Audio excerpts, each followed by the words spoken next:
this computer.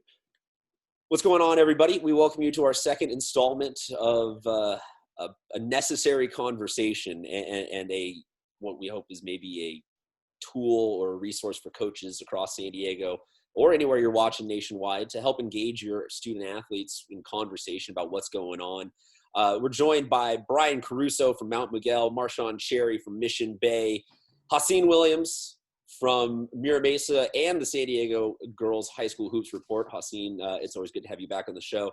Also, Tim Sherlock from Classical Academy. A couple other names and faces might be rolling in through, but guys, thank you so much for joining us.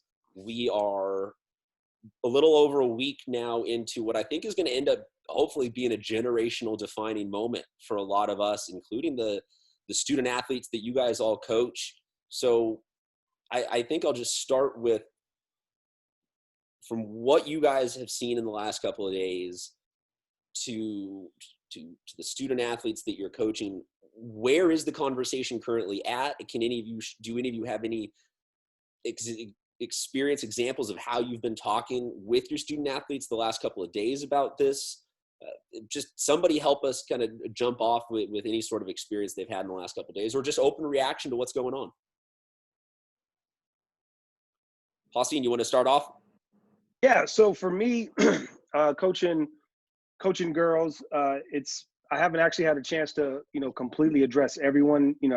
The communications has been communications is always a struggle, as coaches can tell you, but it's definitely a struggle now, with our circumstances in terms of, not being able to get a lot of face-to-face time with my kids.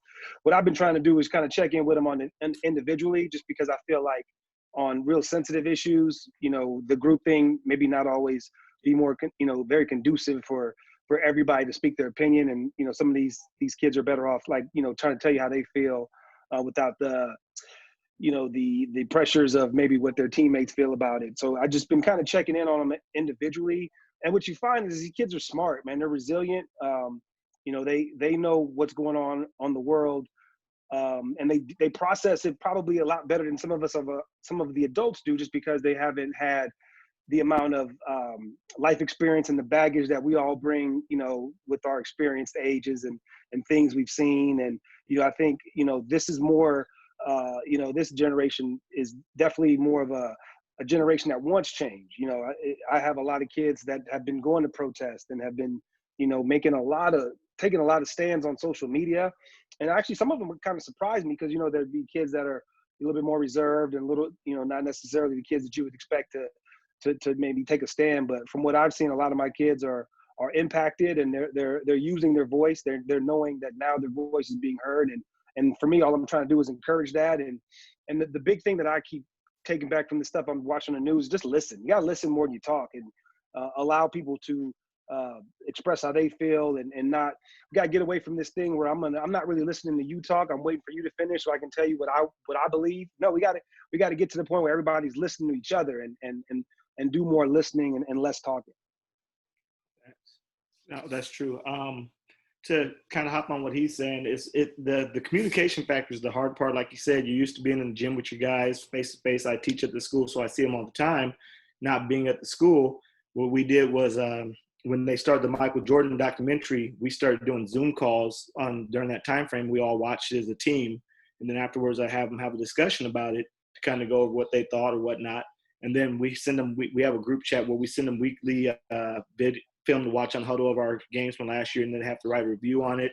And then also our strength coach sends them workouts to do daily. So we're kind of in touch with them on a regular basis. So it's been kind of good to be able to stay in contact, keep them moving in the right direction. As far as with the protests going on, we actually had a protest yesterday at Mission Bay. And numerous of our kids were involved. It was put together by our Black Student Union. A lot of our guys are in that Black Student Union. And I'm one of the people on the board of the Black Student Union at the school. So we had a very successful protest out in front of the school. The principal, all the school officials were there. The kids were chanting and marching. And they had chances to say that their opinions or their situations or experiences with racism or whatnot. And then, I spoke a little bit as well. But it's good to let everybody kind of speak how they feel, what their vision, their view. And then I think that honestly that things are going to change. This is the time for change. It's kind of been set up through everybody being locked in their house for all this time, where stuff would have went unnoticed before. We've placed video and seen video of this stuff happening, but we've kind of been in too much of a rush. Got to get to work, got to get to school, got to go to practice. So we never really let it sink in. You never sit there and you keep seeing it and just keeps hitting you in the face, where now with everybody being in place and you're watching, you see it on this channel, you see it on news, you see it on social media, it's smacking you in the face. It's not going anywhere. So everybody's seeing it. So everybody has time to react now. They have time to, you know what, I want to be involved. I want to get out here and have my voice heard. I want to make a change. And I think that's what's happening. I look around the world. I mean, you have other countries protesting. You have people you wouldn't expect to be protesting. There are people that you wouldn't think would protest because they're tired of it. I think everybody's ready for a change. And I think with how things are right now, 2020 might be a bad year, but I think it's going to be a year that goes down in history for changing the world and changing this country for the better because of the situation we're in. It's do or die. I mean, I just think that we've got to get this done now. And I think everybody's understanding that. I'm assuming that this is not going to go away between now and the time that sports comes back. So assuming that the same mindset and opportunity for these student athletes exists as beforehand, they're looking for their vocal outlet for this. How would you guys recommend high school coaches, regardless of what sport it is, go about embracing students who want to protest? Kneel before the anthem, hold up a hand, wear a shirt, whatever it is. How should high school coaches handle that? Is that something that they should individually? Maybe I don't even know the right question, but Coach Sherlock, let's start with you on that one. You're from a smaller school, a private school. What would be your take on that if a student athlete wants to protest? Yeah, it's a new one. It's one, to be honest with you, I haven't even explored yet. We are definitely in a school that is dominated by white students, being that the majority of us are private homeschooled families, and that just tends to be more the demographic. In our school is a public school. We're not a private school, but that's the kind of kid we get. So we actually have, I'm probably the least qualified to speak on this, which is honestly why I want to get involved and kind of hear what's going on in other places and other schools and how you guys see your kids, their response, the communities.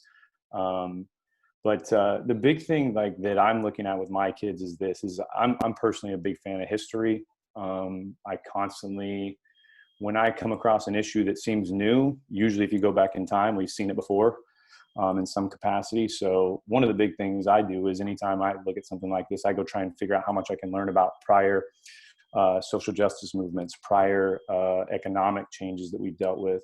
And one of the things I always encourage our kids to do, and I'm going to really push that, is to go say, hey, look, there's resources. You guys can learn about how this has looked in the past and how it might shape the future. So my thing is, I think we all need to understand our Constitution a little bit better as Americans. Probably the most important document we have. Take a look there, and what does change look like? And a question I have, and I'd love to hear from some of you guys, what does the leadership look like as far as outcomes? Because we all understand there's a problem. Then the question is, from a leadership standpoint, what are the changes we're looking for, and how does that happen? Because I agree with you, Coach.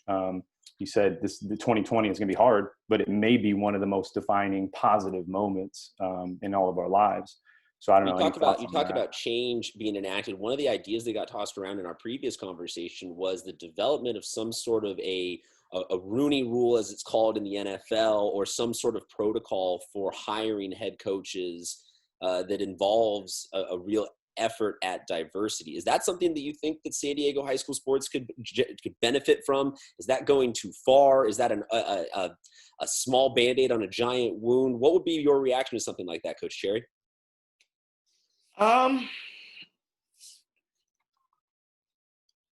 That's a good question. I'm trying to put the right words together, but I would say myself personally, I believe in you earn what you get.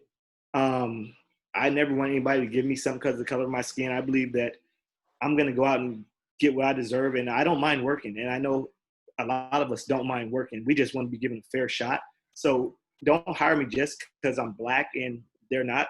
If I'm better than them, then you hire me. But don't hire me not because I'm not white or not whatever you're looking for.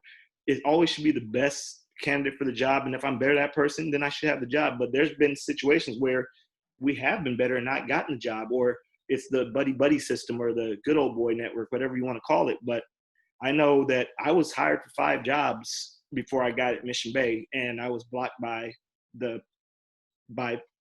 I don't want to go into it, but by the old CIF offices due to my affiliation as a club coach. And they said that it was an unfair advantage or whatever it was, where it's like, okay, so since you're good at your job, they don't want to give you a job. But you can have private school coaches who go out and they can recruit, they can do all this stuff. But it was kind of like a slap in the face that since you're good at what you do, we can't hire you because you can help kids get to school or you have connections. But I was always taught that you want to hire the best person for the job that's going to help your school, that's going to help the students, that's going to get them opportunities that they deserve. That's what it's about. Not, oh, well, it's not fair to everybody else. Life's not fair. It's about everything you do in life, you're going to have to compete. If you're going after a girlfriend, if you're going for a job, if you're going for the starting point guard or starting quarterback spot, if you're going to be good at anything, there's going to be competition involved, and that's what makes men. So, I mean, I just believe that we don't want a handout. We just want the opportunity to have the opportunity. Well, you mentioned handout, and I feel like a lot of what maybe coaches or people in general are uncomfortable with right now is feeling like they want to apologize and just be like, oh, I'm sorry, here's this job. Oh, I'm sorry, here's this. And I feel like that's not something that actually fixes any of this, but instead it's a genuine understanding of like you said, we don't want that. We just want the same chances and the same equal opportunity because, oh, look, as you could probably hold up, I can win an open division championship just as well as anybody else who's ever coached the game can. So what are maybe some practices or some ideas that coaches at schools that aren't as diverse can implement to their student athletes in terms of character building and how they can actually address a legitimate conversation instead of just being like, look, you need to apologize and you need to understand that this is all messed up. What are some steps that can actually be taken to move forward in the even most basic senses of this? I would say that probably one of the best practices as a coach is making sure that you guys are teaching the players the right way to use social media. The internet is undefeated. And we've seen this last week, Drew Brees, Jake Fromm, make statements that they can't get back. And now all the backlash that's coming from that. So making sure that your kids understand the things that they post will live forever. Make smart decisions with the things that you say. Be responsible and respectful of the things you say. No one's telling you to tone down your feelings, but just use your words appropriately and don't put yourselves in bad negative positions because you can't get that back. Once those words are fired out, it's there. Yeah, you have to think before you hit send. Social media can be a great tool to get your word out there, to get your message out. But then, like I said, there's some kids or even adults, or we can even say some public officials that put stuff out that once it's out there, it's out there. I mean, like I said, Drew Brees was a guy he was here at San Diego and all that stuff. He said some things that were, what we want to say, where he wasn't informed as much, or he didn't get the picture. But what I did like that he did was when he responded back to the president and he broke it down, you could tell somebody sat him down and explained it to him to where he was able to come back and explain it to the president, basically. But I think it comes down to some people just not knowing or not understanding or just being blind to the fact of what really is going on. It never had nothing to do with the flag. And it's the flag. No, it's not the flag. Nobody said anything about the flag. Nobody said anything about the military. This is more or less just trying to bring eyes on a situation that people are going through on a daily basis. Where I could say yesterday, I stay in a nice complex. There was a guy on our roof yesterday, about 5 cop cars pulled up. I was kind of nervous. I was standing outside with a couple of my players, and they pulled up, and I was like, okay, why are they here? Before I knew why they were here, and they came over, and the guy kind of walked over to me and asked, hey, I got a question. I'm like, how can I help you? It's like, well, there's a guy on the roof. How do we get out to the back? I was like, oh, okay. So, well, you just go through here and through there and cut back, and he's over there. And he's like, okay, well, we appreciate it or whatever. But when they pulled up, I was nervous because the previous night I had went across the street to the donut shop. It's about 8 o'clock at night. There's no cars on the street. So I jaywalked.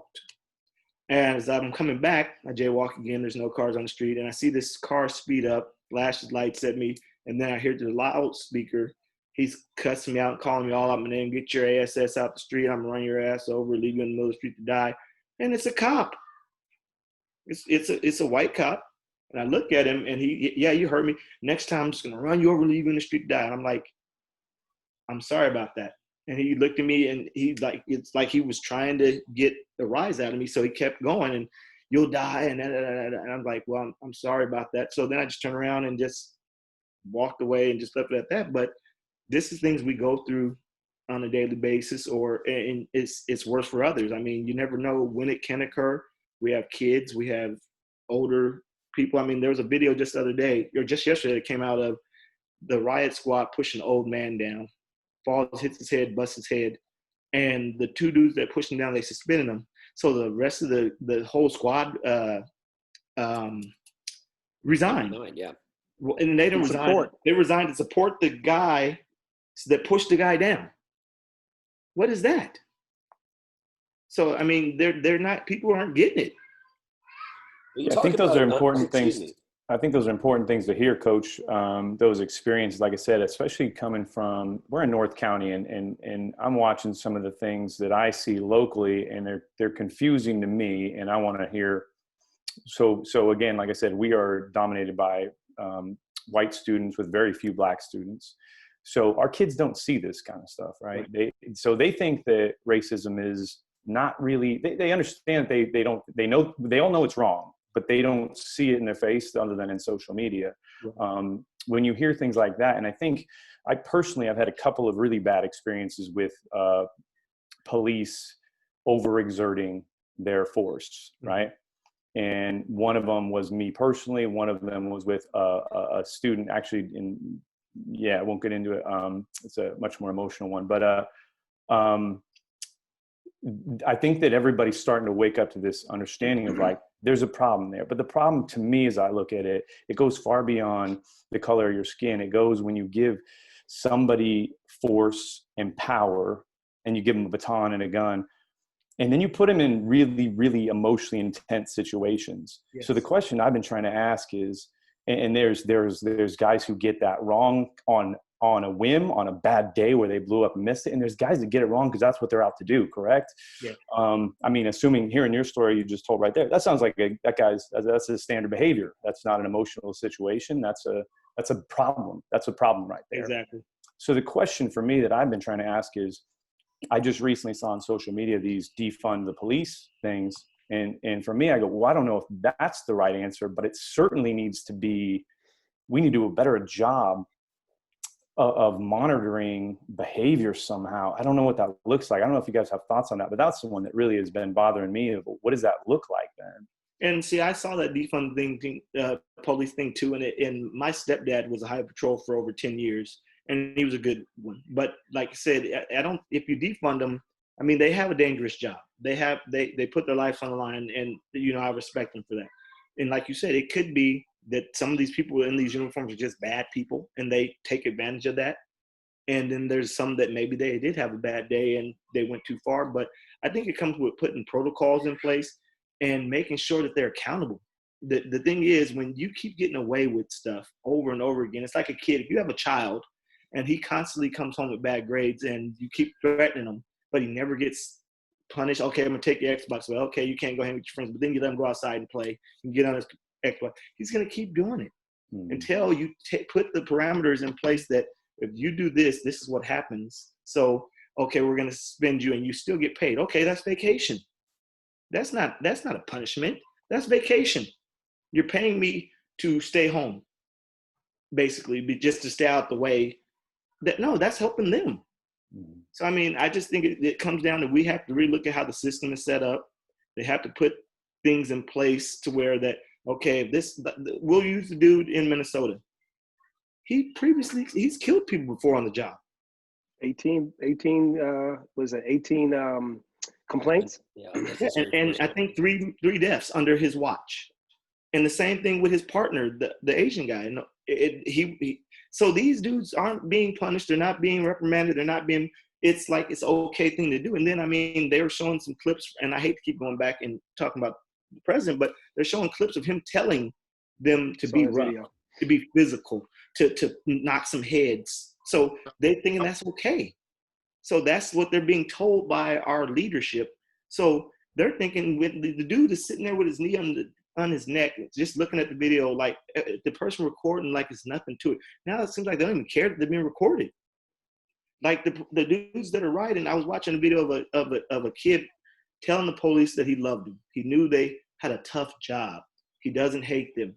But look at it from our side. They were in a peaceful. And he was just telling them, I love you guys. I know you guys have a rough job. I know this, I know. And he was just being peaceful. And one of the cops said, okay, that's enough. Got up, walked over, snatched him up, drug him over, and they cuffed him and took him to, who knows where they took him for being peaceful. Here in the Mesa protest. I had numerous students out there that day. It went all day. Nighttime came. They all went home, but the older people stayed out there. That day didn't get violent until they shot somebody's grandma in the head with a rubber bullet, and she's still in the hospital fighting for her life. So how do they expect us to respond back when we're being peaceful? We're not destroying anything. You started that, then oh my God, they're burning down the banks, they're doing this, they're doing that. It wasn't going to be that way until you incited that. You started that with that shooting that lady in the head and beating on people.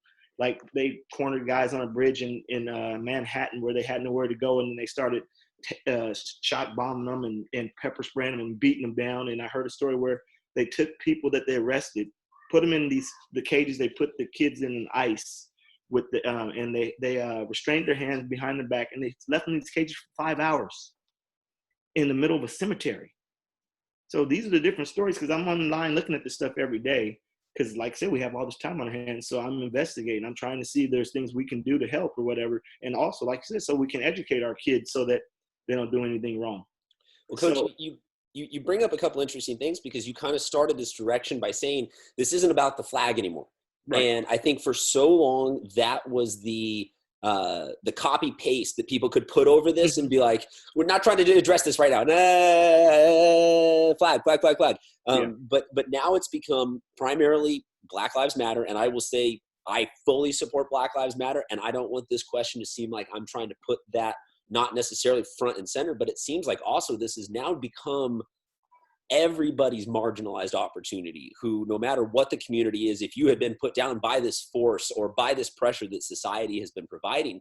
So Haas, I was hoping that maybe you could comment a little bit on it, because Mira Mesa or Coach Caruso, because I know that Mount Miguel are also two schools where Black, white, Hispanic, Pan-Pacific, Laotian, like the different side of San Diego that is also marginalized communities really thoroughly exist. So either of you want to jump in on maybe some of what you can say about how this issue is expanded to just everybody venting their frustration? Sure. So for me, I'm a veteran. I'm a retired Navy chief. So the stand with the kneeling and the silent protest was always okay with me, because that's something that we signed up for. You know, that's we signed up and we said, hey, we're going to give people the right to make the decisions and the choices that they want. Nobody had an issue. Like, from my realm, nobody had an issue with the kneeling or ever thought it was about Kaepernick disrespecting the military. So how that narrative got out is beyond me. It's probably from people who are not in the military that are spreading that. But we didn't take that as such, at least the people that, from my perspective.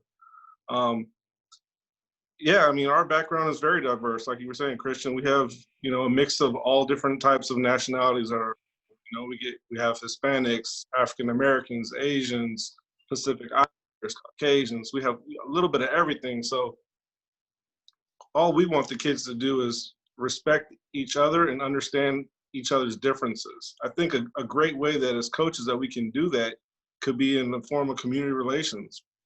I know we have limited time for our seasons, but something that I've seen at some other schools that I've been at was, we had a community relations project where you're going out in the community, whether it be working with the homeless, working on an orphanage or a project in the community for elderly or something like that, so that the kids at your school can understand the backgrounds of their community. and they get to understand and learn from each other instead of just, having their own little niche that they're used to defending, so to speak. So I want to go back to something that Marshawn said that I think is so key. And it's the one positive I can see about the coronavirus is if we had sports going on right now, we'd be in the middle of NBA finals. We'd be in the middle of baseball season. We'd be getting ready, halfway through baseball season, preseason football. I'm very confident that I could say that George Floyd would have been just another death because we would have moved on to all the other stuff that we got going that distracts us. And I think right now there's no distractions. There's no turning the page to the next news cycle to talk about something else. And those that want, like you said, I know we're not trying to pick on nobody in particular, but those who want this kind of divide, they're struggling because you can't run from it right now. You have to talk about what's going on. And I think that's why we're seeing change. I was telling a friend of mine, I've never seen police officers be held accountable in the line of duty like they are now. Like the cops in Atlanta were fired. Incident happened Saturday. They were fired Sunday. And, prior to this, that, like you said, this would have been a paid leave situation. This would have been a maybe dismissed. But these guys are being fired. They're being the cops in Buffalo, two of them were charges were filed. So I think there is no more distractions. Like right now, the reason why we're gonna see a lot of change from this is because you have to look at it. You can't avoid it right now because again, it's the only game on TV right now. And right now, and I've been telling people too, right now it's easy, it's clear. There's two sides to this right now. It's not black versus white. It's not even black versus blue in terms of police. Mm-hmm. It's right versus wrong. You're literally either on the right side of this or the wrong side of this. And sadly enough, I still see a lot of people picking the wrong side. I think it's important that, going back to with our kids, we have to let them know that you can't personalize stuff. See, a lot of people I see getting in trouble on social media is because they're personalizing. Well, I don't want to hear anything about Black Lives Matter because my dad is a cop. Exactly. My dad is a cop and, he had a traffic stop where you're personalizing. Like Coach, I'm a retired Coach Steve, so I know I served for the right for people to have protests. So it's the whole idea of protesting or of the flag of the military is to give people the opportunity to peacefully protest. And again, when there's so much things to confuse us and to distract us from the issue, that's when there can have these false narratives about it's a racial issue or it's about the flag or it's about the disrespecting the military. And right now, I think we're seeing that clear divide of you're either on the right side of this or on the wrong side of it. And to me, it's pretty clear which side is the right side. And if you choose to be on the wrong side, then you're gonna get canceled. And a lot of people are getting canceled right now. No, and to jump in what he said is we were protesting and a lot of people were driving by honking and waving, but there were a few people that would drive by and yell wrong things or flipping off kids. And so, there's some people, like you said, that are on the wrong side that are they're in a bad place right now because they feel it coming. And like I said, everything happens for a reason. This happened at this time for a reason because it had to. I don't want to make it all religious, but God does everything for a reason. And the fact this happened when everybody has nothing to do, nowhere to go, it had to happen during this time. If it happened, like you said, where we got games to go to, we can turn the channel. It's on every channel. It's all over the world. You can't turn on the TV or social media and not see the protests going on. It's on the front page, everything. So it's not going away. You can't hide in a bunker nowhere. It's still there. It's going to be in your face, and you're going to we're going to have to figure it out.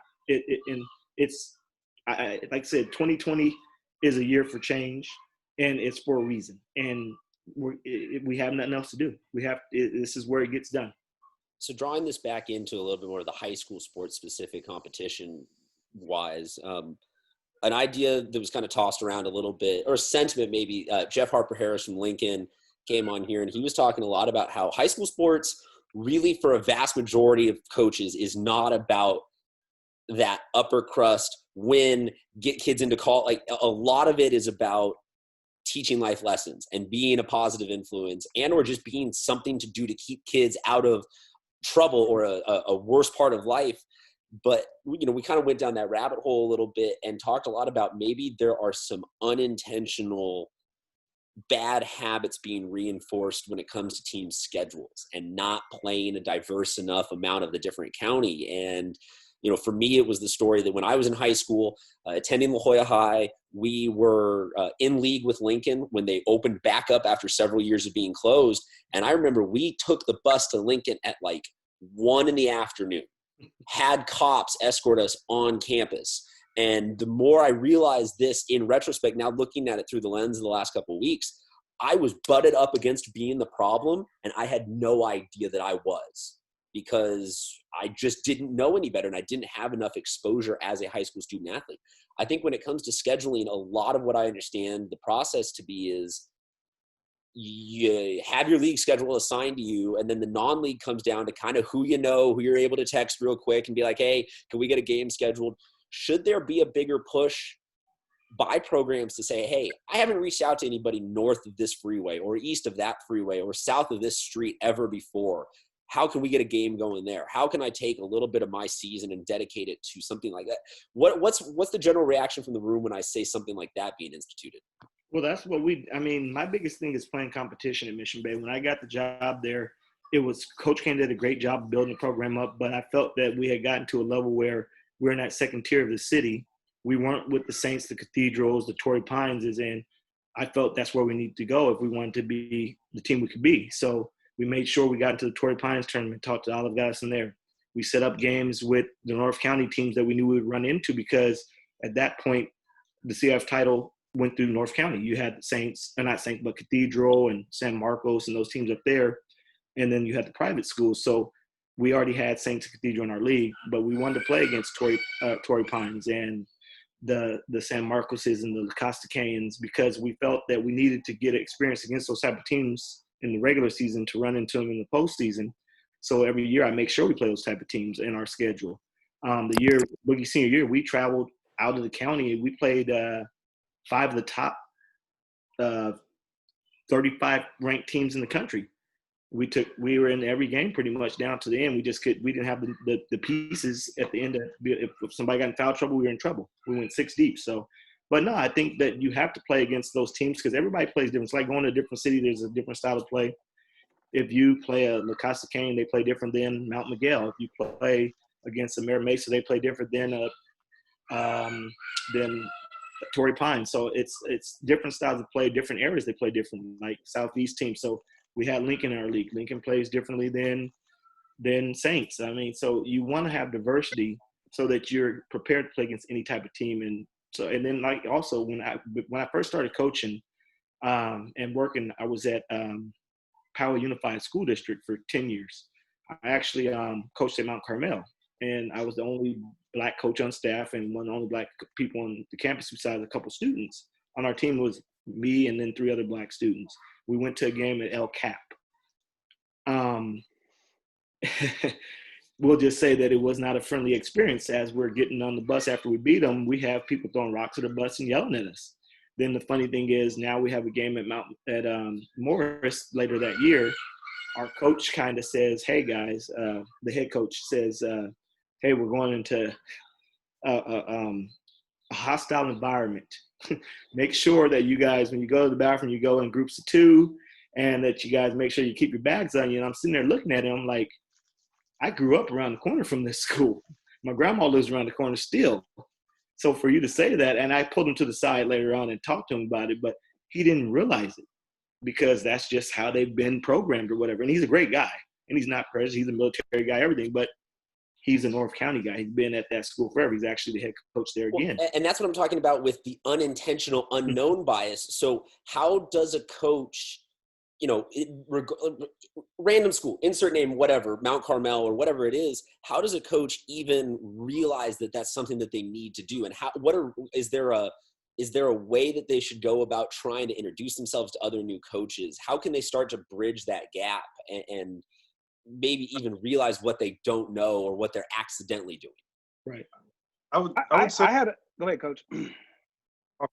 We have to find a way to break the stereotypes, just like you're talking about right now. I remember growing up as a kid, one of the first real big games I can remember was the Catholics versus the convicts. Yep. Still now to this day, we think of, the private schools to be affluent and only having good kids at their school. And then you have kids that are in schools that are in the inner city that are the bad kids. We have to break that stereotype and that mentality. And until we do that and realize that you got good kids and bad kids at every school, Yes. and we just have to treat them accordingly.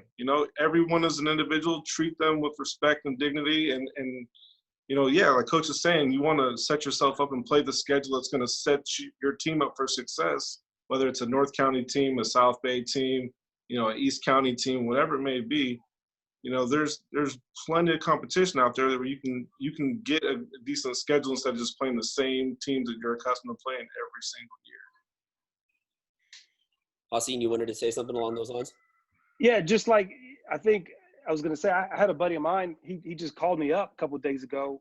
Coach, white coach. He said, I just want to talk. He said, I don't know like you said, I don't know what I don't know. I want to make sure I'm not being insensitive. I want your perspective on stuff. And I think that's just kind of what we have to do. We got to get out of our comfort zone. Like a lot of this stuff is awkward, and it's unfortunate that it's awkward. But these are conversations that have to be had. Like you said, you have to get out of your comfort zone when it comes to scheduling. We all know, like you said, we know a coach that we can get on the phone real quick and schedule a game. But sometimes you got to get deeper and say, hey, this school is a school that, like Marshawn said, we may see them in the playoffs, or they may do something similar to a team that we may see in the playoffs, or, they're going to present a different style that we haven't seen all year. So it's about not just playing in the same events obviously there's the big events that we want to play in, but if you see a school and they're trying to start a new holiday tournament, give them a chance, you know what I mean? Or if someone's, or, it's their first annual this or a showcase, help out and compete in something different that allows something else to grow, allow your kids to be exposed to a different tournament. I like when we go to a school that my kids say, I've never been to this school before. Like that's a good thing, to take them to a locker room, to a school, to an area of San Diego that they've never been before. And you'd be surprised how many South Bay kids never been north of the 8. You know what I mean? Or some North County kids that never been south of the 8. But so it's like, as coaches, we have to do that. We have to make sure that we're getting out of our comfort zone and forcing kids to do the same. How can coaches get parents involved, or how should coaches, or what is good practices around getting them involved? Is there admittedly, they're not the biggest part of your job, but they are part of creating that environment that Marshawn referred to, that hostile environment that some people think, about a certain school or whatever. And I know as a reporter, I've gone to a couple of games where, regardless of what school it has, just, the home school has unintentionally created some pretty obvious tension with their, they're trying to cheer against that call, but you can feel like there's a little something beneath that cheer that you're like, that's a real thing right there. So how can parents get kind of caught into this loop also, or brought in, I should say? Are you talking about in a positive or a negative way? Yeah, in a positive way. How can a coach reach out through the kids, say, or at the beginning of the season with parents coming in for parent-student conference? Like, how can a coach learn from you guys good ways to engage parents in a positive manner in terms of being a support system for those student athletes as well? Well, what we do, we have a preseason meeting with the parents when they come in. The kids come in, we have a meeting after tryouts about a week or so in. We'll have a meeting. We have a script that we give out to them with do's and don'ts, rules, tournaments and stuff we're going to need help with them with, to kind of get volunteer sheets so that they kind of know how much involvement we're going to need. A lot of good programs have good parents in the background to help them out. Good kids have good parents. I mean, I think they're like your students. You just have to kind of groom them because they don't know what they don't know. So as they come in, you catch them early and you can groom them into being a good parent. If you catch them late, some parents are just not very good parents. And you probably see that in the kid too, because the apple doesn't fall far from the tree. So if you get a bad kid, you kind of know where they get it from. So you kind of know, this is a parent we don't really want involved. But for the most part, if you get them early, let them know expectations, how the program is run, what you expect them, and you let them know ahead of time what you expect and what they can do, then you pretty much get a good group of people. And then you'll find out that the other parents will police some of the parents that are those hard parents, because we have had a few parents that are kind of like rocky, but the other parents have kind of said around them, hey, you can't say that, or hey, we don't do that here. And they kind of police themselves, but that starts with the coach in the preseason and just building that type of not chemistry, but atmosphere that you have with your team. And then if, like I said, if you have a program that's a good program, people come in, they kind of know your program, and the other parents will school those younger parents as they come up and through the system, basically. So does that also extend maybe not just to parents? Am I hearing also how that's how you should deal with JV coaches and freshman level coaches and consider them to be an extension of your same philosophy through that? How do you have those conversations? They have to, when you hire them, they have to be people that kind of have the same mindset as you, the same morals. They care about the kids first. You want to develop the kids on and off the court. Our biggest thing is, since I've been at Mission Bay, we've had from a program from freshman all the way to high school, over a 3.2 GPA has been our GPA for everybody in the program. If you have below a 2.5, you have to do study hall every day. If you have we do it 2 to 3 times a week regardless, but if you're struggling, you have to go into and work on your grades every day, because that's the biggest thing is you're trying to go to college, you're trying to advance past high school. Say you get injured and you can't play ever again, you got to have grades. You're trying to teaching them how to be great people off the court. So they've got to have the education. So my biggest thing is you've got to have grades. You got to do study hall. And if you don't, you won't play. Just plain that simple. And I make sure the parents understand that is that we're big on grades. Well, he has a 2.0. Why is he not playing? Because a 2.0 is not going to cut it. It's not. So it's the same thing with the JV coaches. They got to have that same mindset. I've been lucky to have good coaches and that are friends of mine that have the same philosophies, that believe in the same things. And I don't have to sit on top of them. They if I'm not there, they hold them accountable just as I do. Hey, we don't do that here. So, but it's hard to find people like that because every program doesn't have that. You have coaches that have agendas that are trying to work against you too. So I've been in programs where I've seen that, where the head coach and he has an assistant or somebody that's trying to side with the parents to push them out. So, I mean, it's just hard. You got to make sure, just like when you're doing anything in life, you got to pick good people around you and make sure that they have the same agenda. They're rowing the boat with you, not throwing water in the boat. So, well, I appreciate the 4 of you, or now 5 of you, being the good people who have surrounded me today and have surrounded this conversation. I think that no amount of what we talk about today is going to fix everything, or maybe even a majority of things. But I appreciate all of you being, the first guys willing to step up and at least start sharing with coaches around San Diego County. I know we've taken up a ton of your day already, so I'll just say maybe closing notes, if there's anything that any of you feel like we have not addressed, or that you still kind of just even have on your heart or on your mind about all of this, and what you would want other coaches around San Diego to know going forward that they can do, or that they can even just hear and listen, and you hope reaches them in some way, shape, and form. Haseen, can we start with you? Yeah. So one thing you asked earlier about protests, I think what's really important. I know when this issue first came up with the protest, when Cap first took the knee, the sense that I got was that a lot of younger people, again, because we didn't have the benefit of the attention and the full education of why the kneeling was going on, kind of did it as a fad. And I think it's important that if and I think that it should be encouraged to allow your student athletes to take a stand, to voice their opinion, to give that silent protest. We got to make sure we know why. So let's make sure we're having a conversation so that these athletes aren't just taking a knee because it's the hot topic on social media. If they're going to make a protest and make a stand about what's going on, we need to make sure they're fully educated as to why and what they're doing. Yes. Coach Caruso? Yeah, I would just say that the biggest thing right now is just to make sure that everyone keeps an open mind and an open heart to everything that's going on, and be rational with your thinking. And like I said, the social media, just policing that to make sure guys are not, out of bounds and setting themselves up and the program for negative attention that's not needed. Coaches talking about getting guys prepared for college and things like that, not just with 2.0, but moving on. And, those things will follow these kids forever. And that's not what they need.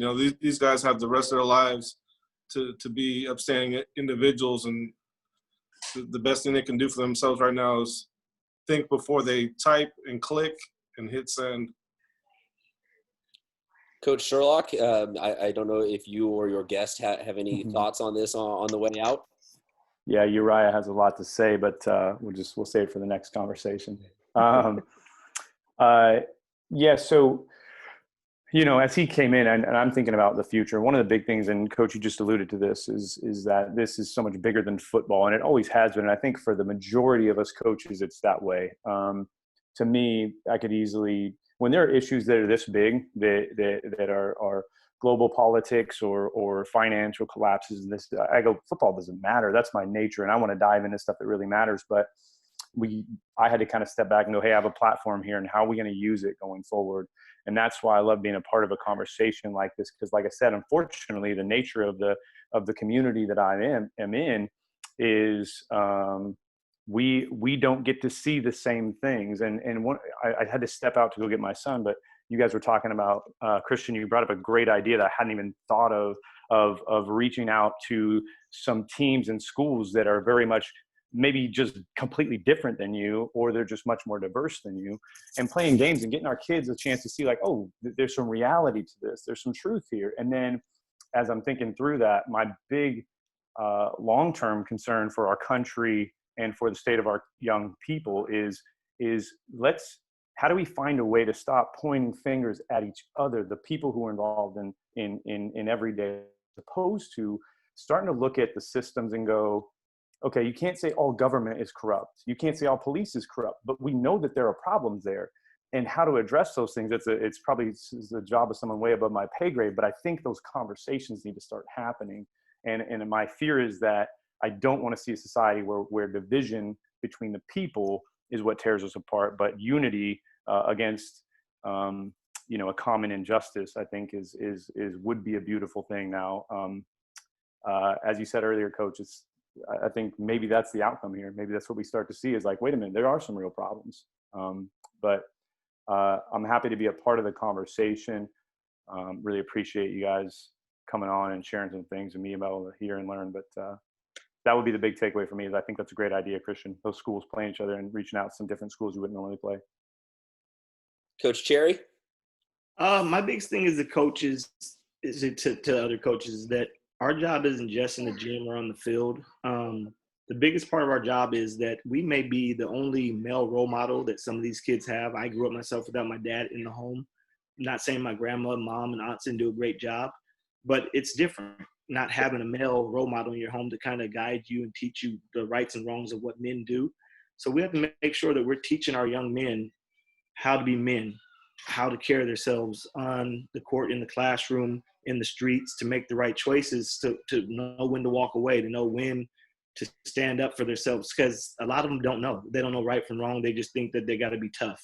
So as a coach, we got to make sure that we're teaching them how to carry themselves, how to grow to be good young men, and how to be successful in life and be good fathers to their kids when they come up, because there's a cycle of that where father's not in the home, and then they do the same thing. I would like today, I was having that meeting with a couple of my old guys. We had a couple guys played football. Then we had Justin Moore and Boogie, and we all went to lunch, and we were actually talking about how a lot of us didn't have the fathers in the house, and just how this stuff is affecting us and what we're going to do going forward, and what they're trying to do with their off time, basically, on how to become better, so that when this does go away and we come back to normal life, you want to be better coming out of this than you were going into it. I mean, that's the biggest thing, is you have all this time on your hands. Be a better coach, be a better player, be a better father, be a better husband.